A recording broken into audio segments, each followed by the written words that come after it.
లైఫ్లో కూడా గుర్తుంచుకో ఏంటంటే ఎప్పుడు నువ్వు బాడీని ఫిట్గా ఉంచుకో. ఎప్పుడు ఎక్సర్సైజ్ చేస్తున్నావు నువ్వు ప్రతిరోజు ఫిట్గా ఉండు. ఎందుకంటే లైఫ్లో ఎలాంటి టర్న్ అంటే లైఫ్ ఎప్పుడు టర్న్ అవుతుందో తెలియదు. సో అర్థమవుతుందా? సో ఎనీ టైం నువ్వు బాడీ ఫిట్ ఉంచుకుంటా, మంచి ఎక్సర్సైజ్ చేసుకుంటా, మంచి బాడీ ఫిట్ ఉంచుకుంటా, మంచి డైట్ పాటిస్తున్నావు అనుకో, సడన్గా ఏమైనా జాబ్స్ పడితే అప్పుడు నువ్వు వెళ్ళొచ్చు, సక్సెస్ కావచ్చు. దాంతోపాటు నువ్వు ఏదన్నా అథ్లెటిక్లకి నీకు ఏదన్నా ఒకటి అవకాశం రావచ్చు. అప్పుడు నువ్వు ఫిట్ ఉండాలి. కాబట్టి ఇప్పటి నుంచే మంచి డైట్ మంచిగా పాటిస్తూ, మంచిగా ఫుడ్ తినకుండా, డైలీ రన్నింగ్ చేసుకుంటా, మంచిగా ఎక్సర్సైజ్ చేసుకుంటే బాడీ ఎప్పుడు ఫిట్గా ఉంచు.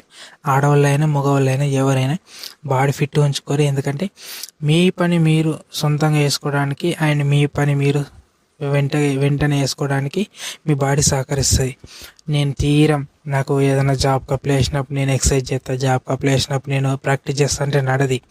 ప్రతిరోజు ఎక్సర్సైజ్ చేయాల్సిందే, ప్రతిరోజు బాడీ ఫిట్గా ఉంచుకుంటేనే నీ లైఫ్ హ్యాపీగా ఉంటుంది. లేకుంటే నువ్వు లేజీగా తయారవుతావు అండ్ నువ్వు లైఫ్లో ఏది సక్సెస్ కాలేవు అండ్ ఏది నువ్వు పూర్తి చేయలేవు. ఎందుకంటే నీకు ఎక్సర్సైజ్ చేస్తే మంచి థాట్స్ వస్తాయి అండ్ దాంతోపాటు నీకు కూడా ఒక ఊపు ఉంటుంది. ఎంకరేజ్మెంట్ అంటే మైండ్ ఎంత perfect and clean and sharp ఉంటుంది అది ఎక్సర్సైజ్ చేస్తే. ఎక్సర్సైజ్ చేయలేవు అనుకో లేజినెస్ చాలా అవుతుంది అండ్ నువ్వు బద్ధకస్తుడు అయిపోతావు, ఏం చేయలేవు లైఫ్లో.